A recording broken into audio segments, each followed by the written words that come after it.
Hello and welcome everyone to the E learning classes by Delta. So पिछले lecture में हमने integration के basics पढ़ लिए थे। इंटीग्रेशन के बेसिक फॉर्मूलेज और बेसिक न्यूमेरिकल हमने पिछले लेक्चर में किए हुए थे। तो इस लेक्चर में हम लोग टाइप्स ऑफ इंटीग्रेशन पढ़ने वाले हैं। So what are the types of integration? So there are three types of integration. First, integration by substitution. Second, integration by parts. And third one is integration by partial fraction. So आज के lecture में हम लोग integration by substitution पढ़ने वाले हैं। So integration by substitution का सबसे पहला theorem, if f equal to phi of t is the differentiable function of t, then integration of f of x dx is equal to integration of f of phi of t into f dash of t dt। So x equal to phi of t is a differentiable function, यानी उसका derivative निकलता है। x equal to phi of t इस function का derivative निकलता है। तो x equal to phi of t तो हमने डिफरेंशिएट किया with respect to t। So differentiating x equal to phi of t with respect to t, तो क्या आ जाएगा dx by dt is equal to f of t का derivative आ जाएगा f dash of t dt। So now हम क्या करेंगे, let integration of f of x dx, let integration of f of x dx is equal to gx। हमने suppose किया कि integration of f of x dx is equal to gx। Okay, then क्या आ जाएगा, integration is the reverse process of differentiation, then derivative of g of x is equal to f of x। So हमने दूसरा function लिया g of x, फिर उसको फिर से डिफरेंशिएट किया विथ रिस्पेक्ट टू x। तो क्या आ जाता है, g of x का डिफरेंशिएशन लेंगे तो हमको पता है differentiation of g of x is equal to f of x। तो differentiation of g of x is equal to f of x, फिर चेन रूल लगेगा। चेन रूल में अंदर का भी डेरिवेटिव ले जाता है, तो अंदर का डेरिवेटिव यानी कि x का भी डेरिवेटिव ले जाएगा। तो x का डेरिवेटिव हमने यहाँ पे निकाला था फाई ऑफ t। ओके, तो x का डेरिवेटिव आ जाएगा, sorry phi of t, x equal to phi of t, x का डेरिवेटिव निकालेंगे तो फाई ऑफ t का डेरिवेटिव निकलेगा। ठीक है, then g of x will be equal to differentiation is again the reverse process of integration. तो g of x क्या आ जाएगा, integration of f of x की वैल्यू हमको पता है phi of t from equation 1। So f of phi of t into differentiation of phi of t, derivative of phi of t क्या आ जाएगा, f dash of t dt। तो ये g of x की value integration of f dash of f of phi of t into f dash of t dt। So ये पहला equation, ये second equation और ये थर्ड इक्वेशन। तो second और थर्ड इक्वेशन से रिजल्ट मिलेगा हमें। सेकंड इक्वेशन में बोला था कि g of x equal to integration of f of x dx, और थर्ड इक्वेशन में g of x equal to integration of f of phi of t into f dash of t dt। So from second and third हम compare करके एक result बना कि integration of f of x dx will be equal to f of phi of t into phi dash of t dt। So ये theorem यहाँ पे prove हो गया।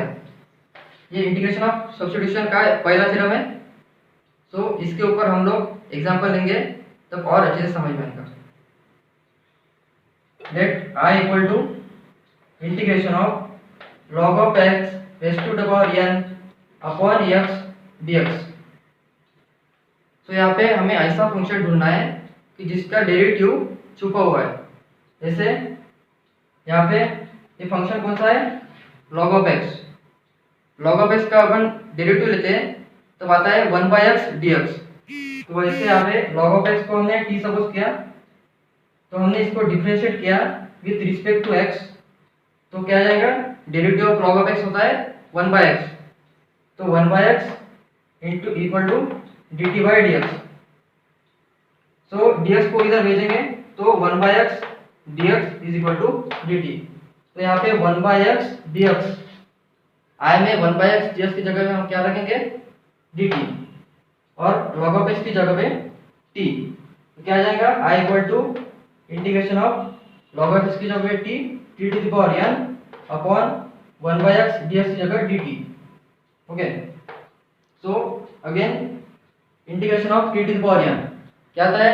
Integration of T to the power n T to the power n+1 upon n+1। पिछले basic फॉर्मूले में हमें पढ़ा था integration of x to the power n, यहाँ पे integration of T to the power n है। So integration of T to the power n क्या आ जाएगा? T to the power n+1 upon n+1 plus c constant of integration. Then t की वैल्यू हम लोग रिसब्स्टिट्यूट करेंगे। t की क्या वैल्यू डाली थी हमने? log x। सो t की जगह पे log x रिसब्स्टिट्यूट करेंगे। तो i equal to log of x t to the power n+1 upon n+1 plus c। So वैसे second example i equal to integration of e to the power 3x upon e to the power 3x plus 1 dx। यहाँ पे भी ऐसा function है जिसका हम लोग अगर इंटीग्रेशन लेंगे तो जिसका हम लोग डिफरेंशिएट करेंगे तो वो वाला फंक्शन हमें इंटीग्रेशन में मिल जाएगा, i में मिल जाएगा। जैसे कि यहाँ पे e to the power 3x plus 1 इसको हम लोग अगर डिफरेंशिएट करें तो दूसरा फंक्शन हमें i में मिल जाएगा। वैसे यहाँ पे e to the power 3x plus 1 ये फंक्शन है, हम अगर इसको डिफरेंशिएट कर दें तो derivative of e to the power 3x plus derivative of 1 क्या होता है? 0। Derivative of constant is always 0 is equal to dt by dx। So e to the power 3x, e to the power x का derivative क्या आता है? e to the power x, और 3 होने की वजह से यहाँ पे चेन रूल लगेगा, 3 बाहर आ जाएगा। 3x का डेरिवेटिव 3 होता है, इसलिए 3 into e to the power 3x equal to dt by dx। तो dx यहाँ पे आ जाएगा, तो 3 times e to the power 3x dx is equal to dt। So e to the power 3x dx क्या आ जाएगा? 3 उधर गया तो 1/3 dt। तो यहाँ पे न्यूमरेटर में e to the power 3x dx की जगह क्या लिखेंगे हम लोग? 1/3 dt, और e to the power 3x plus 1 की जगह पे t लिखेंगे। So i equal to integration of 1/3 dt इसकी जगह पे, और e to the power 3x plus 1 की जगह पे t। 1/3 बाहर जाएगा, कांस्टेंट होता है, कांस्टेंट का इंटीग्रेशन नहीं निकलता, 1/3 बाहर। इंटीग्रेशन ऑफ 1/t dt क्या होता है? जैसे इंटीग्रेशन ऑफ 1/x dx होता है log ऑफ x, ठीक है, वैसे ही integration of 1/t dt log of t plus c। फिर t की वैल्यू फिर से resubstitute, i equal to 1/3 log of e to the power 3x plus 1 plus c। Okay,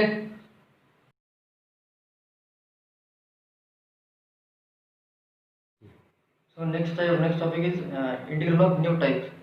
there are some new types of integral, मतलब कुछ नए प्रकार के integrals है। इसको अगर इंटीग्रेशन निकालना हो तो किस तरह से निकालें?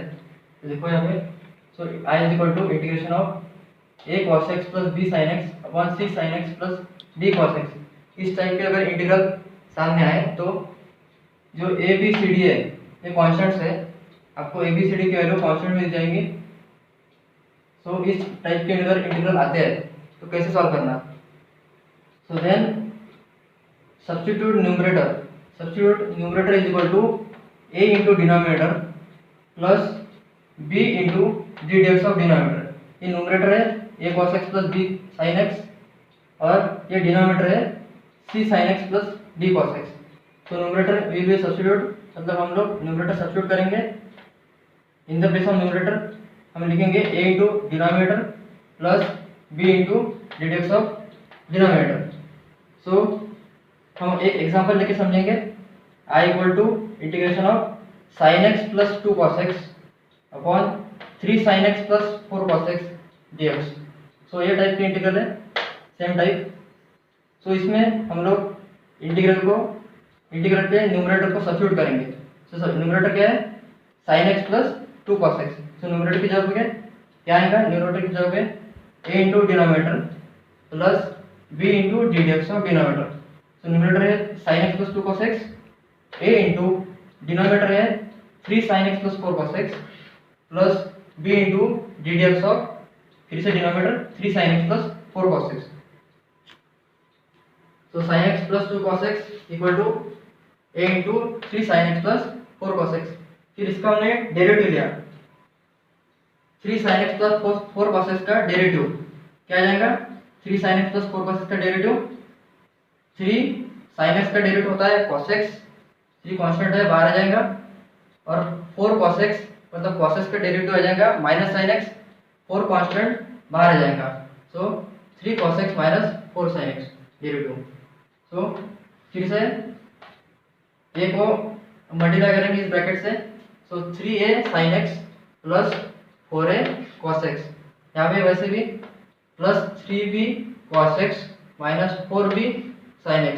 सो sin x वाले टर्म लाइक टर्म्स सामने लेंगे और 3a minus 4b, sin x common निकाला है, sin x कॉमन निकाला तो 3a माइनस 4b प्लस यहाँ पे वैसे cos x कॉमन निकाला तो 4a plus 3b equal to sin x plus 2 cos x numerator की वैल्यू। सो कंपेयर करेंगे sin x और cos x के कोएफिशिएंट को, तो I comparing coefficient of sin x and cos x। So यहाँ पे sin x का तो कोएफिशिएंट है, यहाँ पे 1 है और cos x का 2 है। So by comparing 3a minus 4b will be equal to 1, वैसे 4a plus 3b equal to 2। सो ये दो इक्वेशन को हम लोग साइमल्टेनियसली सॉल्व करेंगे बाय साइमल्टेनियस इक्वेशन। सो क्या करेंगे, बाय सब्स्टिट्यूशन कर सकते हैं हम लोग, डायरेक्टली दोनों इक्वेशन को मल्टीप्लाई करेंगे। सो पहले इक्वेशन को हम लोग 3 से मल्टीप्लाई करेंगे और सेकंड इक्वेशन को 4 को मल्टीप्लाई करेंगे और उनको ऐड करेंगे। तो कैसे आएगा, 3 से मल्टीप्लाई किया फर्स्ट इक्वेशन को 9 है, 3 इंटू 3 इज 9 है, minus 4b into 3 minus 12b और 1 इंटू 3 3 आ जाएगा, दिस इज थर्ड इक्वेशन। और दूसरे इक्वेशन को 4 से मल्टीप्लाई किया तो 4 इंटू 4 है 16 है, 4 into 3b is equal to 12b और 4 इंटू 2 8। ये आगे फोर्थ इक्वेशन दोनों को ऐड करेंगे तो क्या आ जाएगा, 9 है प्लस 16 है इक्वल टू 25 है और प्लस माइनस 12 भी कट जाएंगे दोनों में, और 3 प्लस 8 11। सो एक ही वैल्यू आ जाएंगी 11/25। सो ये जो एक ही वैल्यू है वापस इक्वेशन में डाल देंगे, इक्वेशन 1 में। इक्वेशन 1 क्या थी हमारी, 3a minus 4b equal to 1। सो एक ही जगह है 11/25। So 3 into 11/25 minus 4b equal to 1। So 4b को उधर ट्रांसफर करेंगे, तो 4b equal to 3 into 11 is 33, 33/25 minus 1।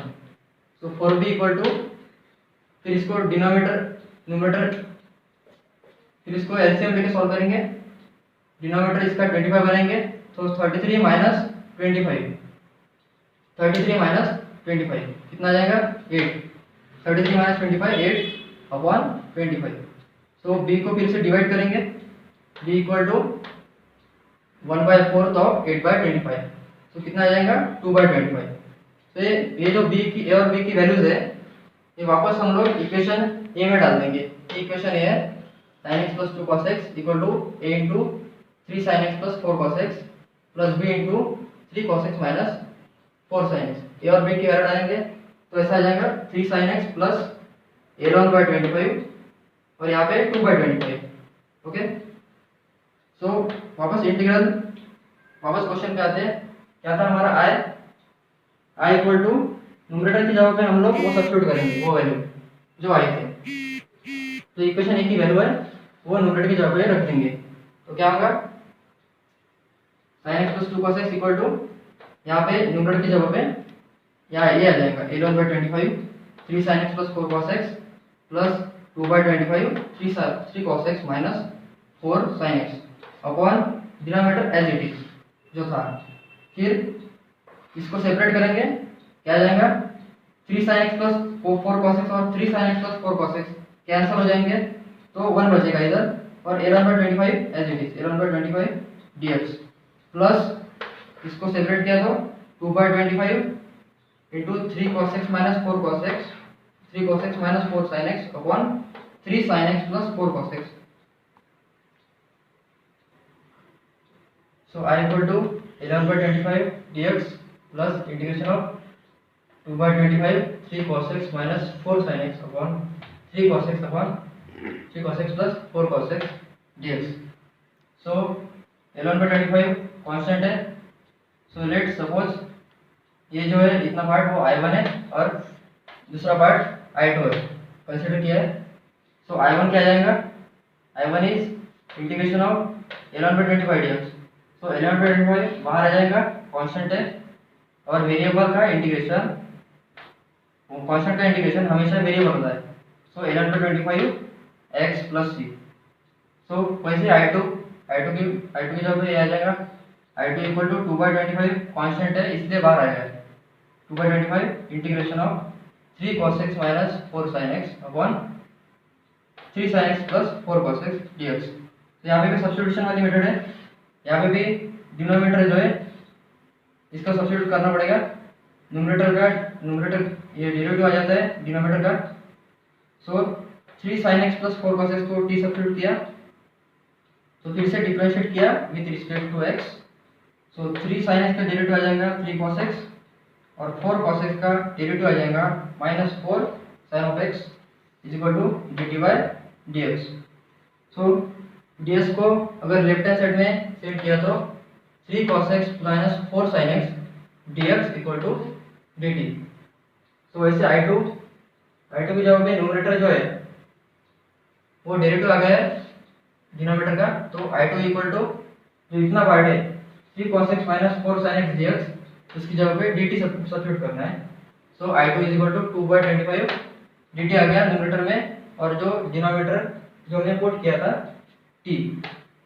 So I2 is equal to 2/25। अभी इंटीग्रेशन ऑफ 1/t dt क्या होता है, log x। सो यहाँ पे t है इसलिए log t। So 2/25 log of t। Mod of t इसलिए है क्योंकि log ऑफ नेगेटिव नंबर नहीं निकलता है, इसलिए मॉड ऑफ t लिखा है। So 2/25 log of mod t plus c। So it is equal to 2/25 log of t को सब्स्टिट्यूट करेंगे। t को लिया था हमने डिनोमिनेटर की वैल्यू जो थी 3 sin x plus 4 cos x। So t की जगह पे वापस resubstitute 3 sin x plus 4 cos x plus c। So I1 is equal to I1 plus I2, वापस से I2 की वैल्यू और I1 की वैल्यू लिख देंगे। फिर I इज इक्वल टू आ जाएगा L1/25x plus 2/25 log of 3 sin x plus 4 cos x plus c।